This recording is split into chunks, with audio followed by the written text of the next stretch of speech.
As a derivatives of this metabolites or the natural product, now small molecules are very important the tools for chemical biology the study. And these small molecules can be the potential drug candidates too.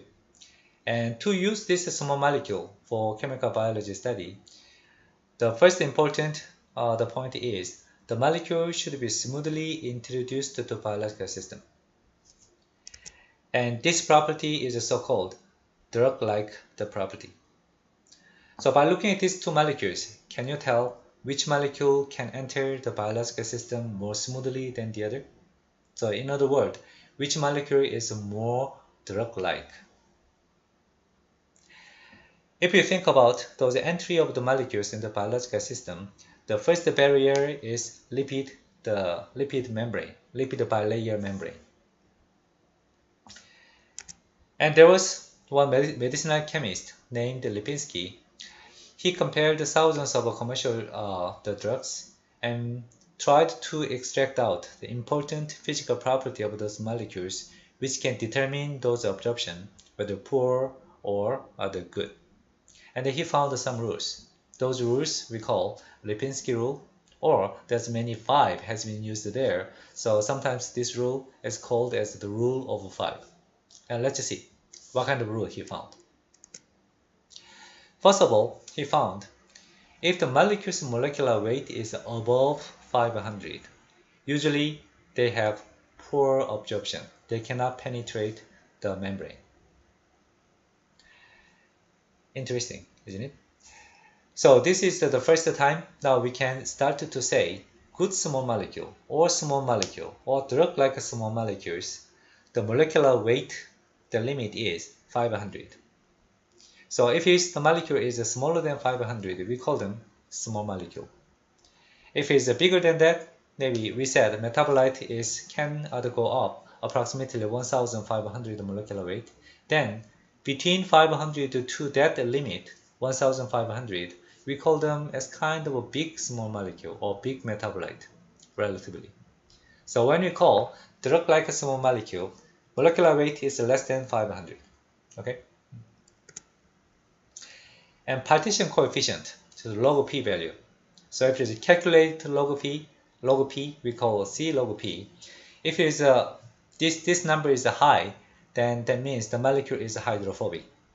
If the number is low, then the molecule becomes hydrophilic. If log p value is above 5, they cannot enter the cells because it's too hydrophobic. They just encounter any kind of a membrane structure, they are just stuck to the membrane. They cannot penetrate. If log p value is lower than 2, it's too hydrophilic. That's why it cannot penetrate the membrane. They just stay outside of those membrane. Lipid bilayer membrane, it has lipophilic area inside and hydrophilic area outside. So the hydrophilic molecule, they can interact only the surface of membrane, but they don't have a chance to penetrate the membrane structure. So when the log p value is between 2 and 5, they have a reasonable chance they can penetrate the membrane and can get inside the cell or coming out of the cells. So this is partition coefficient, the rule. And if hydrogen bonding donor number is above 5, this molecule has a poor absorptions. That's what we found. And also, hydrogen bonding acceptor number becomes the bigger than 10. Now that molecule also has a problem for the absorption. So these two, 5 and 10, for the hydrogen bonding donor and acceptor. We are going to talk about this a little more later.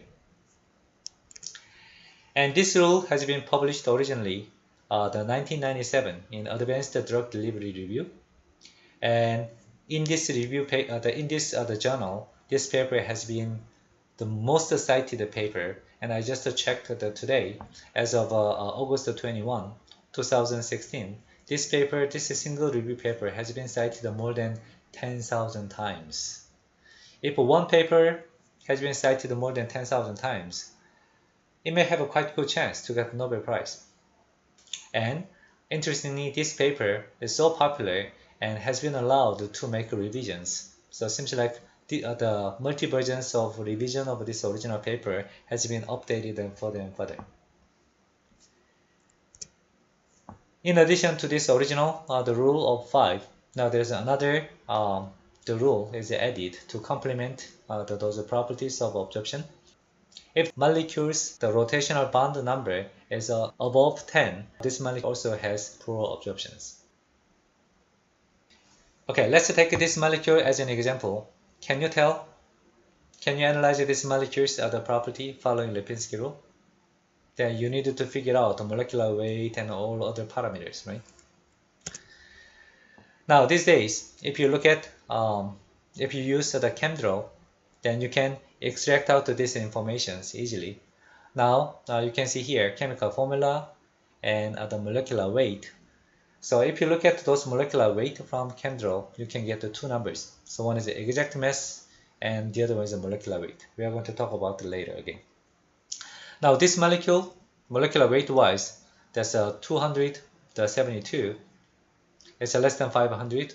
Okay, it's not problem for the molecular weight of the parameter. And even you can get C log P value from ChemDraw. This molecule, my version of ChemDraw, I could get 2.1.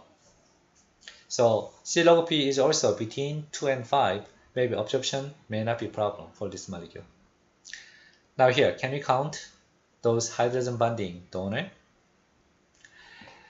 To make those analysis simple, he just put the nominal, the hydrogen bonding donor. So he counted hydrogens directly attached to oxygen or nitrogen. That's how he counted hydrogen bonding donor. Can you find how many hydrogen bonding donor here? Yeah, there's only one hydrogen here attached to the oxygen, or we can call this is a proton. So this proton here, none of other the hydrogens. So it has only one hydrogen bonding donor here. How many hydrogen bond accepted here? Also, to simplify those rules, he just counted only nitrogen and oxygens. Okay, now let's count. How many here? Here, 1, 2, 3. Do you count this or not? We do count. So this one acts as a hydrogen bonding donor, but at the same time, it can act as a hydrogen bonding acceptor. That's why 1, 2, 3, 4. So it's also less than 10. Hydrogen bonding donor is less than 5. And how about the rotational bond here? How many rotational bonds can you find? 1 here, 2, 3, 4, 5, and 6. How about this H and O? It is only one atom here, so we don't see the bulky volume effect here, so we don't count this. So then, this is less than 10 rotational bond. So this molecule seems like, at least by the physical property wise, this molecule we judge drug-like molecules. Now you may ask this the parameter log P. What is a log P? Log P is, the P is a partition coefficient, and we just put log values for this. This is partition in between two solvents. Those two solvents are normal octanol and water. And you mix it together one molecule in this two-phase system, and then measure those partition on octanol over waters. That's why if this log P value is 0, that means the distribution of the molecule in these two solvents is 1 to 1. So if log P value is 1, that means it's approximately 10 to 1. If it's a 2, then that's 100 to 1. Then log 5 is 100,000 versus 1. Octanol is a hydrophobic solvent. That's why the higher number of the log P value means the molecule is more and more hydrophobic. Now see here the calculation. So all of these informations you can get from ChemDraw. Okay. Now using this rule, would you try these molecules at the judgment using Lipinski rule? I give you the PPT file. So if you just click of this molecule or just copy paste of this molecule in ChemDraw, you can import this molecule in ChemDraw, and you can take out all those informations the molecular weight and also the log P values, and you can calculate hydrogen bonding donor and acceptor. Then you can judge, following the Lipinski rule, is this molecule is a drug-like or not? So this is your the first quiz. You put your answers on poll in IBLE. How was your analysis for Lipinski rule? Was the molecule drug-like or not? Okay, let's look at a little the macro views.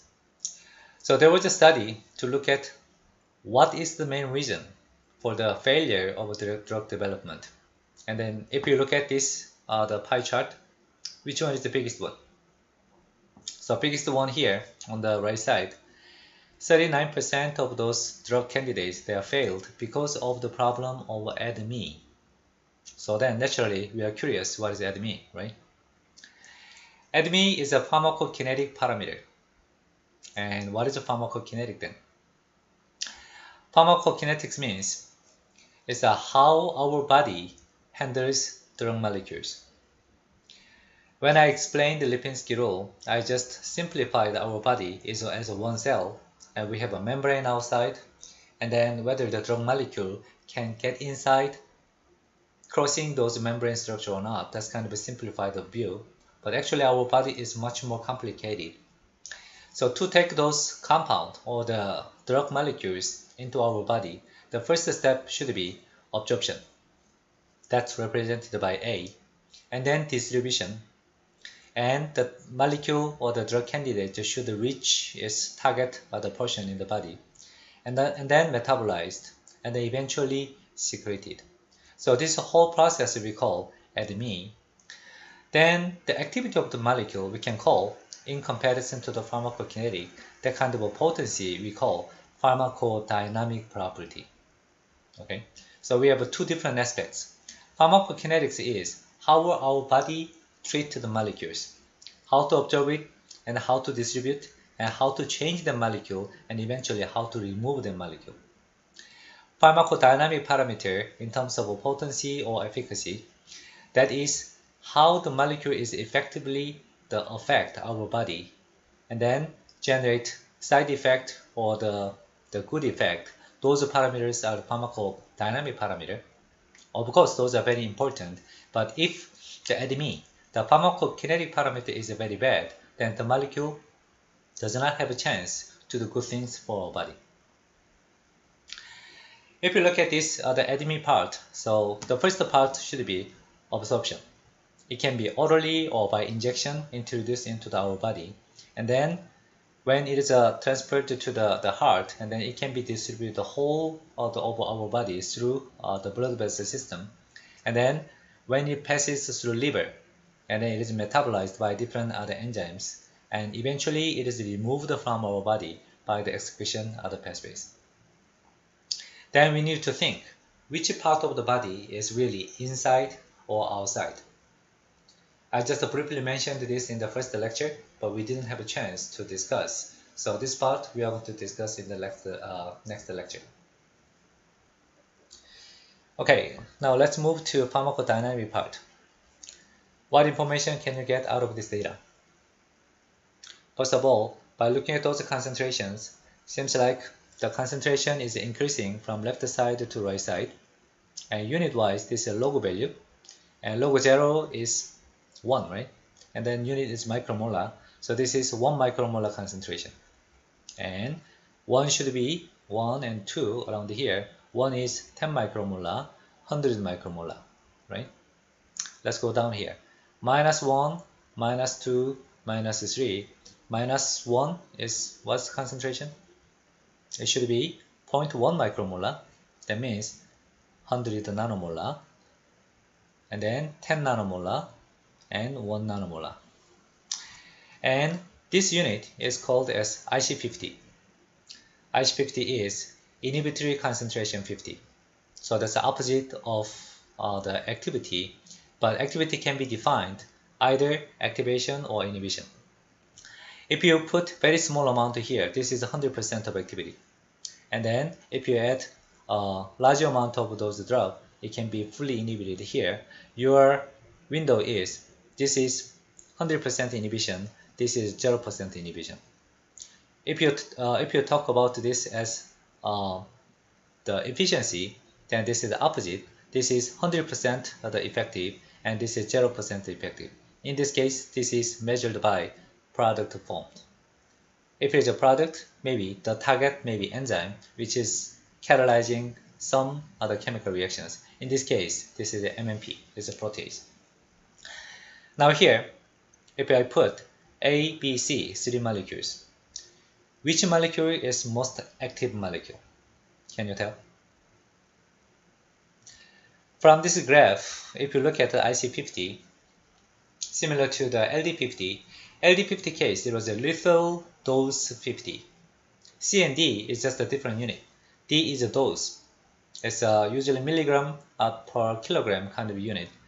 Concentration, C, is usually expressed by molar concentrations.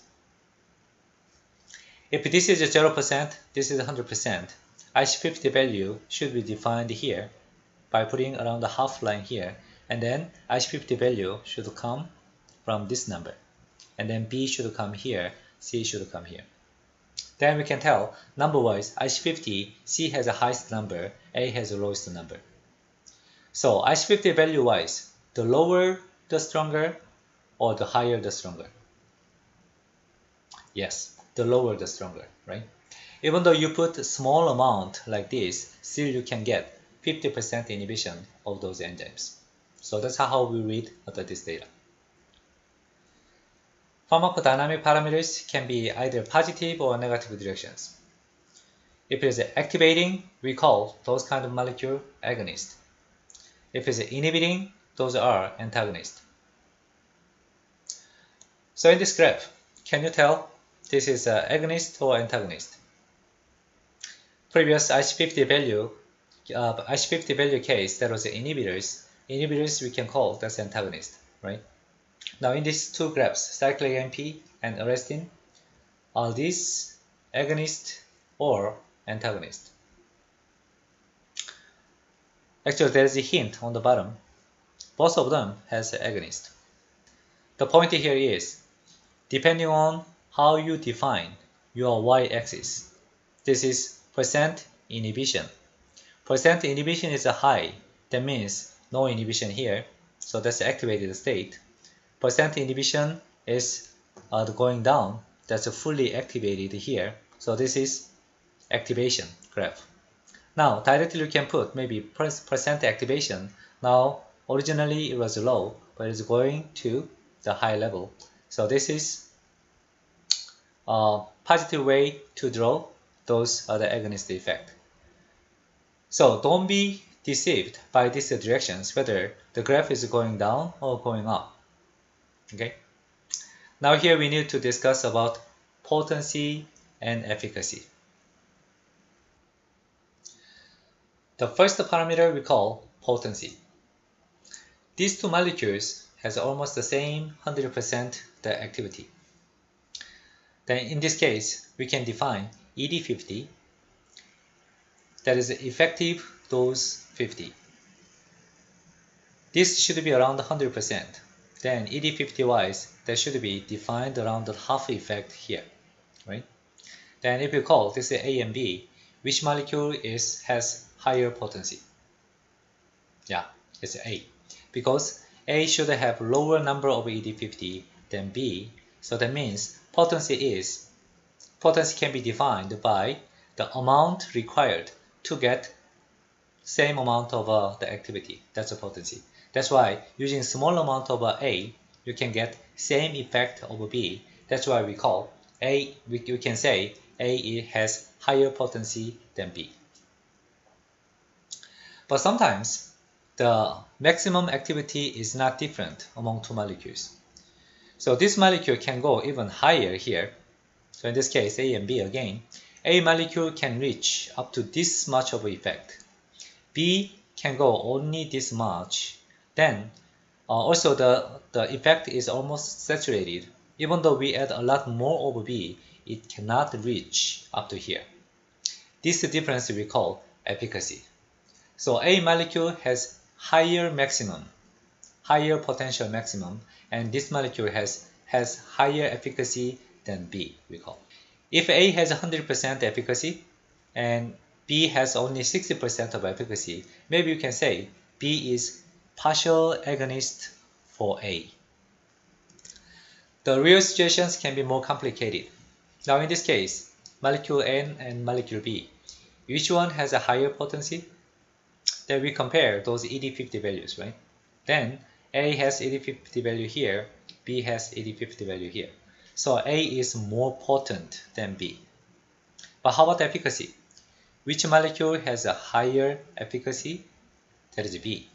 B can go up to here if you add more amount, but A is already saturated here, it cannot go higher. So B molecule in this case, this is more the higher efficacy molecule than A.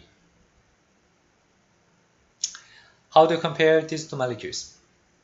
MDX1401 and MDX060.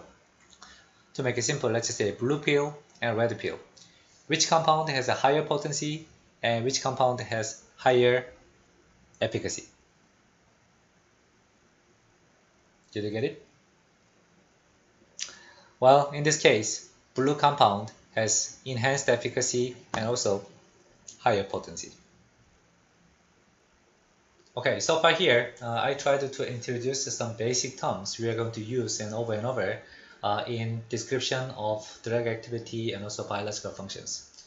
So we heard LD50, ED50, or IC50. Those D and C can be easily interconvertible, I said. So either dose or concentration. So milligram per kilogram or the molar concentration, it can be any time, can be interconvertible. Okay. And also, the potency and efficacy, it can be used for agonist, for activation measurement, or it can be used for inhibition measurement too. So if you develop enzyme inhibitor as a drug candidate, then higher potency means it has a better inhibition activity, right?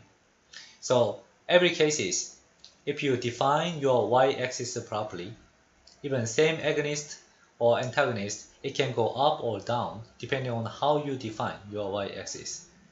So that's exactly the same way potency or efficacy also can be used both for agonist and antagonist. Okay, that's why whenever you encounter some confusing other situations, the best way is you start with your definition first, whether you are describing inhibition or activation. And based on that, if you draw and you provide your answer, then you are safe. Okay? In your study, if you knew your target enzyme, then maybe the mechanism is straightforward. In the case, maybe more practical problem is whether your compound or your natural product attacks only one enzyme or other enzyme too as a side effect, then maybe the more major concern you need to figure out. But if your natural product or small molecule or the tool is totally new material, nobody has made that kind of material, you are the first one in the world, you found very interesting material, then how can you figure out the mechanism of the molecule? If possible, by just one unified test, not testing too many things. Do you have a good idea? One possible solution was provided by the National Cancer Institute in US. NCI has been collecting many compounds from all over the world and then testing those compounds as kind of academic services. In early stages, they tested directly the compounds in mouse. And those mouse has transplanted the tumor and check whether it can cure the tumor or it kills the mice as a side effect. But later stage, they changed this screening into 60 different human cancer cell lines. So this is so-called NCI 60 cancer cell lines. Over the time, those cancer cell line has been changed a little too, but this has been used as a standard cancer cell line test for many compounds. Almost million compounds, maybe above million compounds, has been tested in the same panel or similar panel. Now, that accumulated data can provide those patterns. how those compounds, even new compounds, across these 60 standard cancer cell lines, if you compare those cancer cell line response as a pattern, maybe it can provide the insight of mechanism of any compound, any new compound too. Okay. Using that idea, let's say they measure only 3 data points. So this is the raw data they are generating. You can see here 60 different cancer cell lines survival the curve. Now again you can see here molar concentration and log value, and here what is the concentration here? 10 to the minus 6 molar, it's micromolar, right? 10 micromolar, 100 micromolar, 100 nanomolar, 10 nanomolar. So that means, seems like the data looks like 1, 2, 3, 4, 5 concentration tests against 60 different cancer cell lines that they keep as a standard cells. From this data, this is the starting point of cell numbers. This is the growth of those cells. And if a cell number goes down below this line, that means cells are dying. If you have a very small amount here, now this is the starting point, cells are actually growing, right? And then this is cells are dying to this direction if you have more amount. They pick up 3 data points. First one, here, growth, this 100% growth, then this is 50% growth, this concentration. That's what they call GI50, growth inhibition 50. Okay. Now this one, 0 value here, this can tell you whether cells can grow or not. If they stay here, the compound has growth suppression, but it is not killing the cells. This is what they call TGI. It's a threshold growth inhibition. Now, half of those cells died from comparing to the starting of the cell line. Now this one is really killing other concentrations. This is called as LC50, lethal concentration 50. They collect 3 parameters like this. Using these 3 data points, so GI50 and TGI and also LC50. Now this data point, you can put mean values among those 60 cancer cell lines. And some cancer cell line shows more sensitive to this compound. Some cancer cell line shows more resistant if it goes this way. Then by putting those data, now this is one compound, the Taxol. Taxol has this kind of a profile. These cancer cell lines, this is 60 different cancer cell lines, and this cancer cell line is more sensitive to the Taxol, and this one is more resistant. By using this kind of pattern analysis, now if they have a similar pattern, even though the concentration can be different, but relative values, relative sensitivity to this compound among those cancer cell lines can be similar to each other, then let's say even though this compound is a new compound, if enough database has this kind of a pattern, by doing this pattern analysis, we can figure out, okay, this compound may have similar mechanism with the Taxol. Taxol is an anti-tubulin compound, then this compound may be anti-tubulin compound too. Using similar analysis, by analyzing thousands of tens of thousands of compounds analysis, now some of those classes can be classified. Okay, this pattern of those other cell, then you can tell this is a topoisomerase 2 as potential the target. Quite interesting approach utilizing huge data. These days more popular word maybe big data. Using different kind of big data. In a sense, this is kind of a small big data or small scale big data. But using this kind of a pattern analysis, even without knowing exact molecular target, at least we can get out some clues of those compounds mechanisms. More extended the approach for this. NCI compare the approach, they utilized 60 cancer cell line, 3 data point. So those were GI50, TGI, and LC50, 3 concentration point they used as an input. Now we are getting into the omics field. And then one of those omics is the genomics. And different cells has a different genomic profiling, that's a transcriptome analysis using DNA microarray or sequencing itself. And similar method can be applied to drug the mechanism of the study. If the same cell is treated with two different compounds, so let's say it can be either human cell or mouse cell, or it can be just the cultured the cells like NCI's cancer cells. By putting different compound or different the drug candidates, we can measure those changes of those cells in terms of mRNA expression level changes. Now here, transcriptome, how many transcriptome we have? Genome number was about like more than 20,000. Transcriptome maybe 100,000. Depending on those chip design, we can say now 100,000 of different output we can measure. And some of them is increased, some of them is decreased. And by analyzing those patterns, then we can classify those compounds to compounds effect. Using this really big data, then it can give us very good clues that these two compounds are in the similar the mechanism. This compound is quite different from this mechanism. Kind of approach is possible. In this case, to connect even different data set, connect to this into common the idea approach wise, we call this connectivity map the approach. So after this, I will show you the original, the scientist, the description of this technology. My name is Todd Golub. And I'm Justin Lamb. With our collaborators here at the Broad, we've developed what we call the connectivity map. What we're trying to do with the connectivity map is to apply the power of genomics in a way that could make significant impact on the way we discover drugs.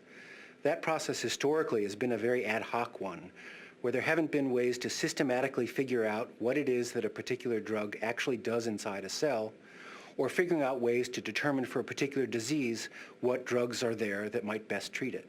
The basic idea of the connectivity map is to say, okay, these are two domains, meaning disease and chemistry, that look very, very different. The people who participate in them are very, very different. You know, there's physicians on this side and those hard-nosed organic chemists on this side. They can't interact because they speak different languages. And so the idea of the connectivity map is to find a common language that both biologists and chemists can use and understand, and use this common language to establish connections that we didn't previously know about. The language we chose is what's called the gene expression profile of a cell. Every cell in your body has the same set of genes, about 20 to 25,000 of them. The reason you've got many very different types of cell is that each cell type turns on or expresses a different set of those genes. This cell expresses this handful of genes at these levels, and this one expresses a different handful of genes at different levels. I shouldn't say handful, right? Because that sounds like a low number. But you know, this bucket of genes and this bucket of genes are expressed at different levels. Just as different genes are turned on and off in different cell types, so different genes are expressed in disease cells than in normal cells. And that pattern of which genes are turned on or off is the gene expression signature of that disease. Some of the machines we use to read a cell's gene expression signature are on display in this exhibit. You can listen to Stacey Gabriel describe how the signatures emerge from the machines in the form of an extremely complex two-dimensional barcode.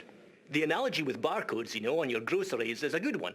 You go and you buy, I don't know, coffee or something, and there's a barcode on there. You've got no idea what that barcode is. By looking at the barcode, you couldn't tell it was coffee. But if you go to the checkout and the guy scans it, he's got some way of interpreting those lines into coffee, and it's $11.99 if you buy the good stuff or something, right? So you know, the gene expression profile, although it probably explains the disease in some way we can't interpret, it's a barcode for the disease. Well, just as a disease has a genomic barcode, so does a drug.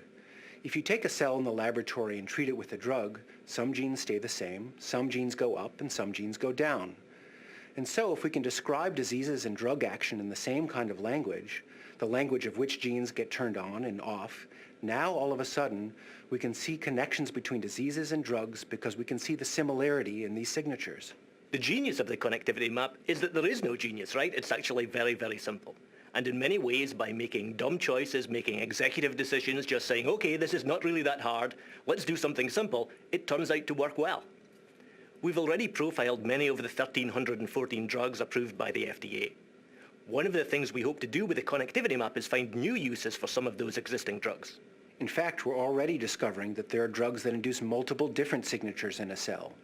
Maybe the drug was developed with a particular signature in mind, but now we're finding that drugs that have been available at the drugstore for years are activating signatures we never knew about, suggesting that these drugs may have new uses.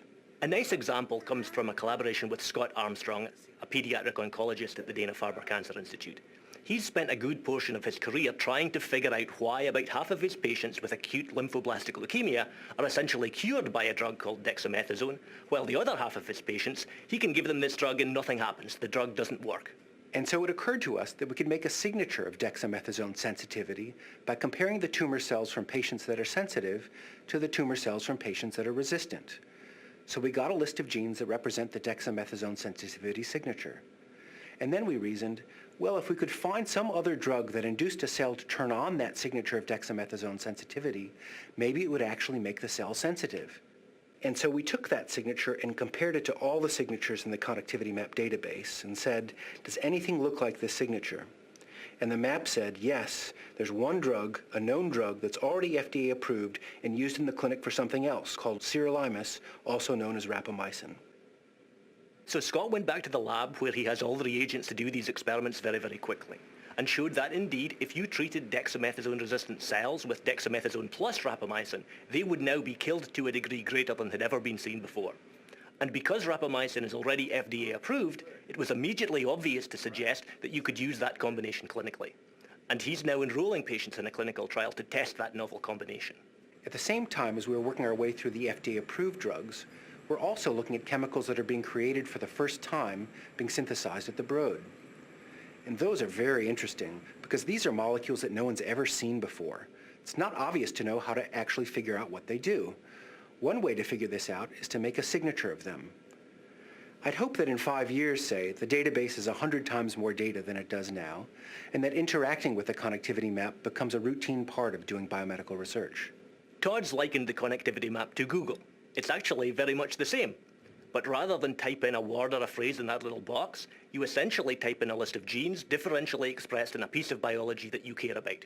You click one button, and now you're presented with a rank-ordered list of chemicals ranked by their similarity to the list of genes that you uploaded in the first place. So I think the analogy is quite strong.